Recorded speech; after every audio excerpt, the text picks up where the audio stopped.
Hello, my name is Kevin Keating, and I'll be reading from my novel, The Captive Condition. This is from the Prologue, Into the Rural Rust Belt Dystopia. During the quiet hours after midnight on New Year's Day, the ghosts of Normandy Falls, manacled like felons to the tomb, temporarily escaped the totalitarian scrutiny of heaven and the moldering prison house of death. And from the forlorn churchyard near the square and the untilled fields in the valley, they assembled under the light of a spectral moon and resolved to haunt those who had denied them love. They rose high in the blustery air, thin sheets of ectoplasm flapping like mainsails in the lashing wind, a vibration of mournful energy that the living, resting uneasily in their homes after the raucous holiday parties had ended, mistook as the leading edge of a storm drafting down unhindered from the polar ice cap. Like a swirling multitude of madhouse muses, the ghosts, with their baleful song, inspired me to act that fateful night, and through a maze of monster hemlocks that whispered and hissed in the icy wind, they guided me into the valley and then safely back to town. Just before daybreak, as the horizon began to pale, I emerged from the woods and plodded across a sloping landscape of false contours. Nothing had distance or scale. The light was flat and gray, and the wind-sculpted crusts and cornices of drifting snow quickly transformed the campus quad into an uninhabitable tundra. I felt perfectly alone and anonymous, like a lost Arctic voyager, but even at that early hour, as I battled my way toward the Department of Plant Services, I saw in one of the cracked and filthy windows a yellow light flickering in the darkness, and knew the gonk was waiting for me. I had been forewarned. 5 years before, on my final day as a student at the Jesuit prep school, I had been summoned to the headmaster's office. Near the imposing set of mahogany double doors, a long line of my fellow free-thinkers waited their turn to run the gauntlet one more time before donning their caps and gowns and marching in a restless procession to the poorly performed strains of Elgar. Some of us clowned about this penultimate ordeal. It was just a formality, a final gesture, a parting shot, a petty way for some of the more surly Jesuits to denounce our budding apostasy and to express their deep displeasure with our decision to attend colleges and universities with no religious affiliation. After 30 minutes, when my name was finally called, I entered the office and stood before a desk that looked very presidential and resolute. As every schoolboy knows, the mystery of darkness appeals to old wizards and professional prayer makers, and while my eyes adjusted to the feeble light bleeding through the heavy red drapes, I felt the headmaster's velvety baritone caress my ear, and then withdraw into the gloom. A hush fell over the other priests. Seated in a semicircle around his desk, they looked like those chipped and eroded icons in the chapel courtyard, a dozen unsmiling faces set in wet cement, their formal ferralios and black cassocks reeking of righteousness, stale cigarette smoke, and the musty books of Latin verse. They lacked only a pigeon or two to dance atop their aggressively balding heads. Am I to understand, Mr. Campion, that you will be attending Normandy College this fall? I tried to sound meek. Yes, sir, that's correct. Like Jonathan Harker to Dracula's castle. I squinted, and after a moment a pair of unblinking yellow eyes came into focus. Behind the enormous desk, shaking his head in astonishment, sat Father James Rhodes Montague, a man with a steel-trap mind. He detested small talk, and from him you would never get a cheerful hello, how are you, what wonderful weather we're having. With gestures so graceful and so routinely performed they seemed almost balletic, he removed a small tobacco pouch from his coat pocket, carefully packed the bowl with a stubby pipe, tamped it down with his thumb, and then brushed the excess flakes from his knee before lighting a match behind a cupped palm. After sending up 3 puffs of blue smoke, he waved out the flame, crossed his legs, and swept away a single strand of silver hair that looped over his wrinkled forehead. Yes, I confess it's a rather cryptic thing to say, Mr. Campion, but in recent years a few of our more defiant graduates have made the trek to Normandy College, and becoming helplessly lost in the nearby valley, many of them ended up outside the trailer of a deranged methadone addict or at the creaking iron gates of that infamous farmstead, Twisted Willows, where, as some of my colleagues here today can attest, a series of hideous crimes took place more than 100 years ago. All that remains now of its fallen baronial splendor is a crumbling stone foundation blackened by a devastating fire. Father Montague had a peculiar oratory style and a marvelous gift for obfuscation. It probably stemmed from his reading too many 19th century novels written by sexually repressed hysterics and opium eaters. More occultist than scholar, he specialized in and was fanatically dedicated to editing anthologies of obscure tales of terror and the supernatural. Stories so predictable that when read aloud, the florid prose and innumerable cliches sounded almost incantatory. Nights were always dark and stormy. Wolves were routinely baying under a full moon, and cats were consistently black, plutonic, preternaturally sagacious. In a book edited by J.R. Montague, the world was utterly lacking in proportion, but thanks in part to his meticulous scholarship and prodigious memory, he possessed a rare talent for improvisation, particularly in the presence of a renegade and recalcitrant pupil. Now he wanted badly to tell a new story, something special, and I became the vessel into which he poured in other fantastic farrago. Father, I said, I must confess I'm unfamiliar with the events of Twisted Willows. As if sensing my skepticism, he looked pointedly at me and said with a note of reproof, Gothic tales feed on the pleasing elements of horror and romance, but I assure you, Mr. Campion, that there is nothing pleasing about the town of Normandy Falls or its tragic history. It's a matter of public record. If you haven't done so already, you can visit the college's library and read about it. The newspapermen in those days loved sensationalism just as much as they do today, and the reporting does not lack for detail. In a final show of my odd satirical courage, I said, Yes, sir, I'll be sure to delve into the local archives right away. The headmaster clamped his teeth on his pipe, chewing back and forth on the already masticated stem. You want specifics, Mr. Campion? Very well. He leaned back in his chair and interlaced his fingers over his ever-expanding paunch.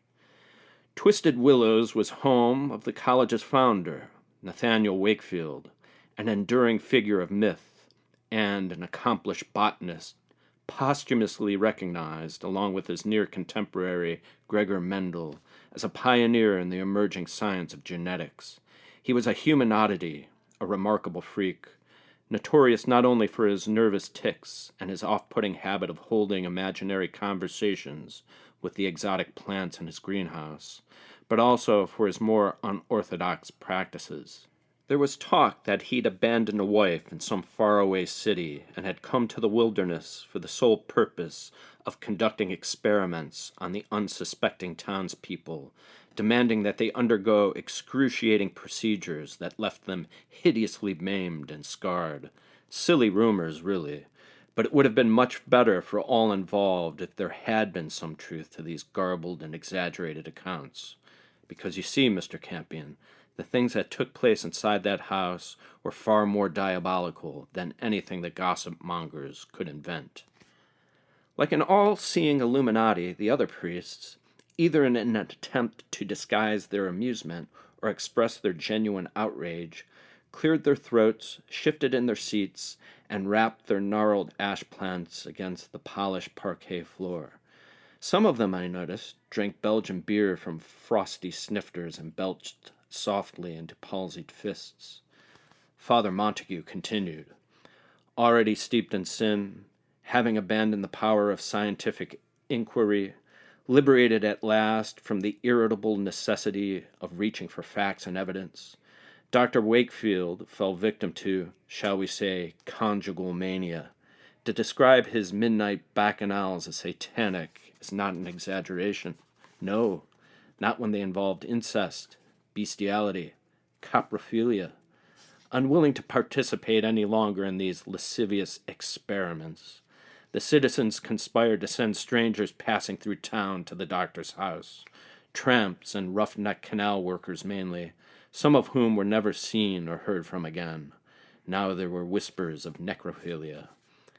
Fighting the temptation to roll my eyes and yawn, I listened to the measured ticking of a grandfather clock as it calmly marked off segments of dry, dusty time. "Forgive me, sir," I said, "but I don't think any of this proves the existence of vampires or werewolves, or that they attended orgies. Only that a man of science may have exhibited some unusual behavior." Father Montague drew in a slow, ragged breath and aimed the pipe stem at my eye. "Abnormal behavior, Mr. Campion. And one night a group of men and women gathered in the town square to discuss this abnormal behavior. They demanded answers. Who was he, this Wakefield, a man so monstrous, so human? Resolving to put a stop to the madness once and for all, they marched into the valley. Hours later, under mysterious circumstances, the doctor's house caught fire, aided by a 10-gallon drum of petroleum. The following morning, the authorities discovered among the smoldering ruins the unidentifiable remains of a man, a charred, leathery thing no bigger than a dog, its hands clutching its chest. Alas, the doctor had met with a wretched and ignominious end. But there were some who had their doubts and believed the wrong man had died that night, an unsuspecting house guest, the latest victim of sadomasochistic horrors. The ever-resourceful Wakefield, meanwhile, escaped through an underground passage and fled into the surrounding forest. The headmaster waved his hand to dispel the smoke that veiled his parchment-white face. "Now here's the thing. In addition to his dark legacy, Wakefield sired 12 illegitimate and unbaptized children bearing his name. Children of sin, children of the laboratory, genetic aberrations. And to this very day their traits live on in the people like a secret blood disease. Godless men cook poison in their cellars. Mothers take their own lives. Small children vanish without a trace. Marriages slowly crumble and fall apart. It's the apotheosis of failure, a shadowland of rootlessness and poverty." He leaned forward in his chair and said with a crafty smile, "You would be wise to keep your curiosity in check, Mr. Campion. Otherwise you may find yourself coarsened and brutalized by that direly indigent town. Worse still, you might discover, possibly to your liking, that Normandy Falls is a most beguiling place, especially for a young man who has lost his way in the world and now belongs nowhere else, an outcast of the universe." Undeterred by the headmaster's heavy-handed warning, I continued preparing for the big move, thrilled to escape the unremitting turmoil of the city, the busy street corners, the deafening roar of traffic, the strangling exhaust of trucks and buses, the eschatological rants of the homeless, the shootings, the muggings, the mayhems of modernity. No less nerve-wracking had been the incessant braying of my ambitious peers who, as worshippers of Mammon, extolled the virtues of a high-dollar education and proudly boasted of prestigious grants and scholarships. What I wanted was the simple life, quiet and free of distractions, and in a place like Normandy Falls, deep in the American hinterland, hundreds of miles from the nearest big city, I would finally be free from those snarky overachievers competing madly for entry-level positions on the college newspaper and literary journal. The move would be therapeutic in a lot of other ways, too. The countryside would offer an abundance of new experiences, and I would watch the summer go out in grand style. Every morning I would breathe a fragrant bouquet of wildflowers, and at sunset I would paint watercolors in a vast meadow of sweet vernal grass. In the fall I would take long walks down tree-lined lanes, pausing on dew-slick cobblestones to search the dazzling foliage for finches and phoebes and pine siskins. In the spring I would brave the frigid waters of the river that ran dark and straight and long, and learn how to fly fish, and in time Just as soon as I was properly licensed to own a firearm, I would join a gun club, spend weekends at the shooting range, participate in marksmanship tournaments. In short order, Normandy Falls would prove a soothing balm for a brain bombarded by big city anxieties, and I had an irrational and unwavering faith in its creative potential. On a Friday in September 2009, during my first morning at the college, I met briefly with my faculty advisor, Martin Kingsley, a young and immodest professor of comparative literature with a newly minted PhD, but the Jesuits had prepared me well to deal with this particular type of stooge. After our meeting, I attended an obligatory freshman orientation program where the beaming provost, reading from an old set of note cards, told us he was eager to help kickstart this new academic journey. But during the rest of his banal speech, he said nothing at all about the town and its bizarre history. Prior to my arrival in Normandy Falls, I took Father Montague's advice and looked into newspaper accounts of the college's founder, but I unearthed no evidence of sinister scientific experiments, no allegations of sexual impropriety, no suggestions that he dreamed up novel forms of fornication. This made little sense. The headmaster, though a bit eccentric, wasn't a liar, and at lunchtime, while the other freshmen were getting better acquainted in the dining hall, I decided to leave campus and explore the area on my own. The town was neatly divided in two by a river named in honor of its doctor. More than a century had passed since his demise, or was it his disappearance, and yet no one had thought to change the Wakefield back to the Wissahickawaka, its original Iroquois name. Once teeming with smallmouth bass and rainbow trout, the river was now so polluted that people could no longer see the reflections in it. After decades of runoff from a steel mill upstream, the only species that thrived in its sulphurous-smelling waters and contaminated currents were hogsuckers and spot-fin shiners. The massive trunks of white ashes and weeping willows cantilevered over the broad sweep of river, their exposed roots gripping the crumbling earth like enormous claws. On the left bank stood the college, with its perpendicular walkways and neo-Georgian buildings that mimicked Ivy classicism. Across the street, on the other side of Anderson Boulevard, there was a neighborhood of Victorian-era homes that had fallen into a state of near decrepitude, the pretty flower boxes and decorative dogwoods doing little to disguise the steady and irreversible decay. The wicked winds of 100 winters had bled most of the houses of color, peeling away huge swaths of paint from the polygonal towers, wraparound porches, and intricate lattice work. Shattered pieces of slate tile dangled from leaking roofs. Long planks of warped wood rotted behind hedgerows full of nesting blackbirds, and in backyards sturdy swing sets rusted in lush jungles of weeds. Though it had fallen on hard times, this neighborhood was still vaguely suburban, thanks in part to a new generation of faculty members on the lookout for rock-bottom real estate prices. No doubt some of them saw themselves as missionaries who can teach the naturals the benefits of civilization and the necessity of self-reliance. A few had even turned down an opportunity to move into a new housing development 3 miles away so they could live in this rural dystopia with its many dark doorways and many dark windows. What Normandy Falls lacked in intellect, it made up for in brawn. A town with the pounding of machinery in its soul, the soot of factories and railroad yards in its blood. On the right bank of the river, surrounding the village square, stood the remains of a now-defunct center for industry. 10 square blocks of abandoned factories and empty machine shops and blighted warehouses, some dating back to the early 20th century, giant fire traps of knob and tube wiring, exposed brick walls, galvanized pipes, and ancient ductwork, where a century earlier throngs of hollow-eyed, underfed immigrant children worked 14-hour days.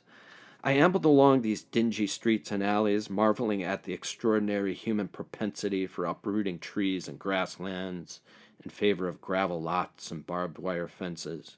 Occasionally, I stopped to admire the crude graffiti covering the slate sidewalks, the cryptic gang symbols, the obligatory cock and balls, the rare profession of true love.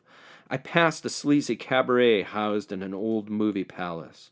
When it first opened its doors in this ragged corner of the county, the cabaret attracted groups of college boys and a few traveling salesmen in wrinkled suits and unpolished shoes, marked by the soft dust of the open road, and now everyone said the place was fast becoming the regular haunt of men whose lives were so far beyond redemption that even the daft pastor who ran the clapboard church on the square railed against their septic contagion, their night-spawned and leprous madness.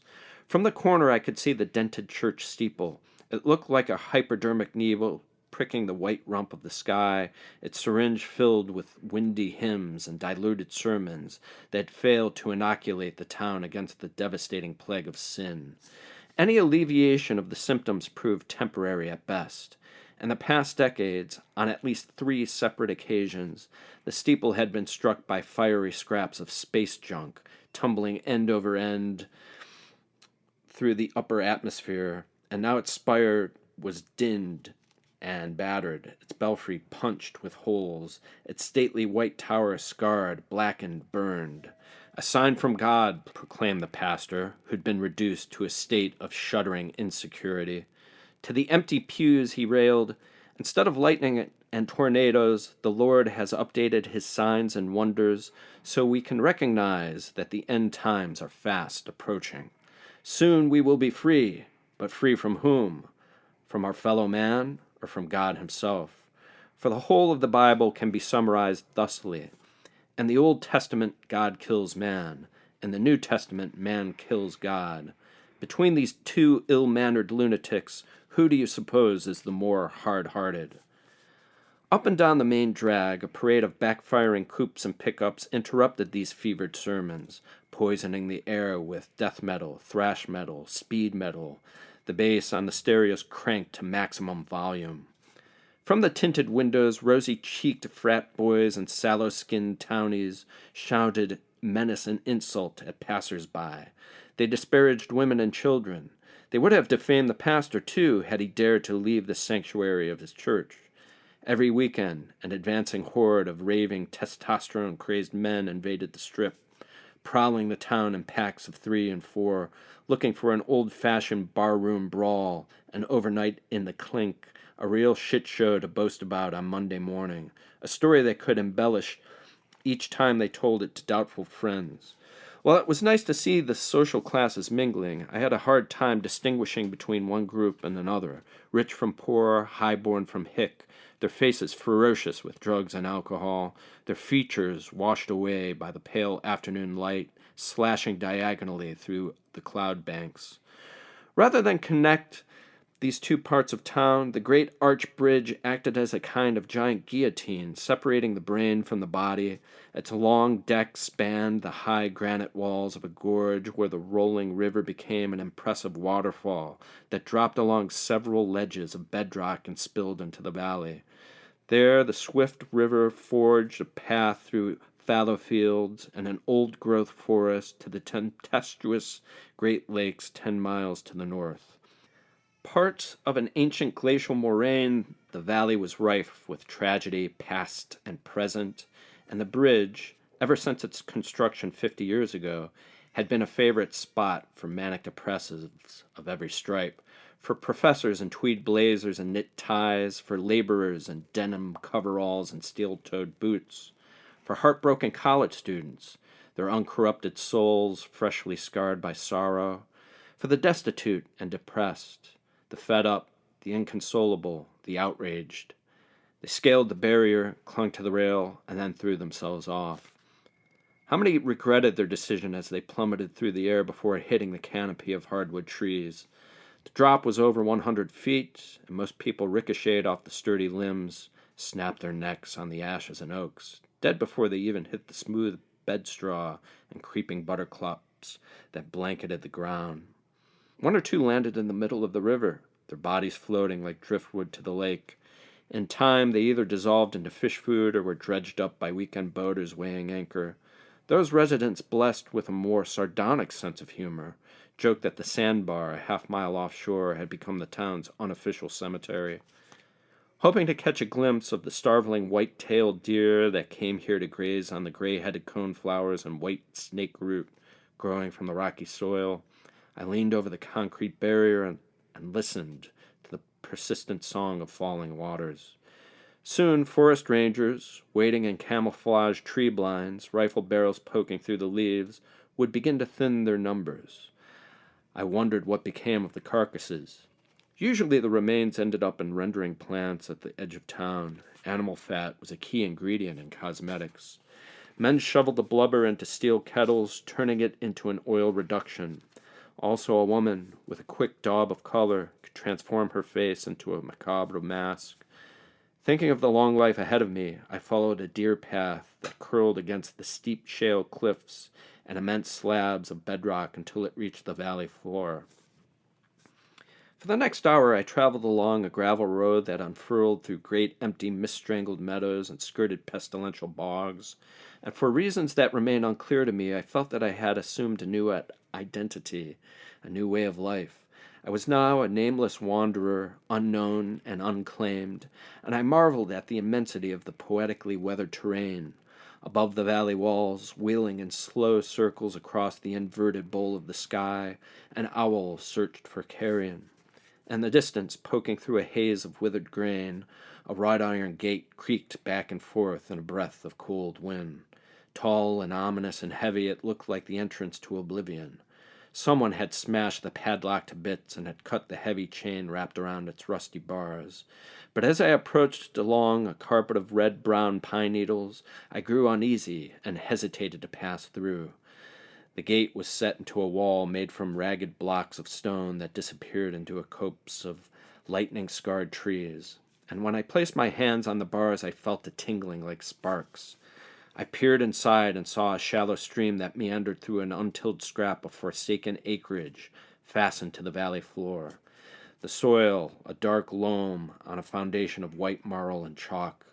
On the horizon, as the sun shed its sickly white light, I spotted the wooden shell of a barn, a simple A-frame structure that looked like a capsized ark adrift in a sea of undulating yellow waves. That the barn was still standing at all seemed a miracle. Between the rocky walls of the valley and the rolling foothills to the east, there was nothing to protect a rickety structure of significant size. In every direction there stretched a dull patchwork of fields sown with ancient glacial rubble that acted as a conduit for epic storms, feeding the tall, trundling clouds with enough heat and moisture to build into angry black anvils. With alarming regularity, the sky unleashed cyclones that corkscrewed down and barreled dumb and pitiless across the county, wreaking havoc on the lives of so many families and burying the dead beneath piles of debris, bowed and jagged and impenetrable. The gates were ornamented with a fine tangled ironwork forming the letters T and W in Gothic script. I knew what the letters meant, and immediately I recalled my meeting with the headmaster. No one can say for certain what Father Montague was thinking. Very few people had access to his inner arcanum. But in his eyes I saw an unfamiliar quality of mercy, a look of genuine concern, maybe even pity, as he spoke his parting words to me. "Oh, son, if only you knew what you were getting yourself into." When certain seeds are planted, they almost always grow. And on that September afternoon, as I stood in the moist sod and damp shadows, I felt a deepening sense of exile, a small tremor of self-doubt, and I conjured up an awful image of the mad doctor who ventured to this lonely place to conduct his experiments on the unsuspecting inhabitants of the town. A simplistic explanation, I supposed, for the terrible things that had happened here so long ago. In academic circles, it had become fashionable to dismiss the universality of human fervor, criticizing one man for clinging to outrageous and murderous doctrines, while seeing others as innocent and blameless.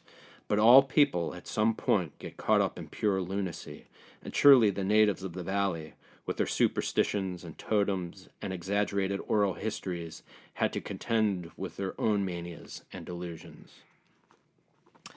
Until the ghosts of Normandy Falls appeared more than 5 years later and led me through the snowfields, I remained mysteriously free of dangerous ideas, and though I neither expect nor solicit belief, I maintain that the following account is based largely on an honest recollection of the incontrovertible and at times incriminating facts. Since I am an aspiring writer and know a little about the structure of stories, I will describe what happened during my final days in that dreary town.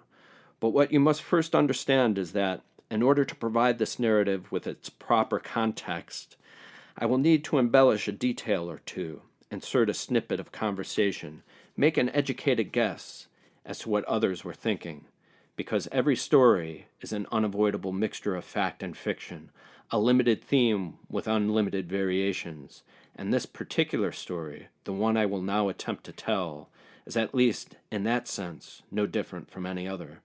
Readers are at liberty to entertain their doubts. The problem is this: Normandy Falls, and all of its gruesome comedy, and all of its colorful and agreeable horror, can never properly prepare me for the experiences that awaited me on the other side of those gates.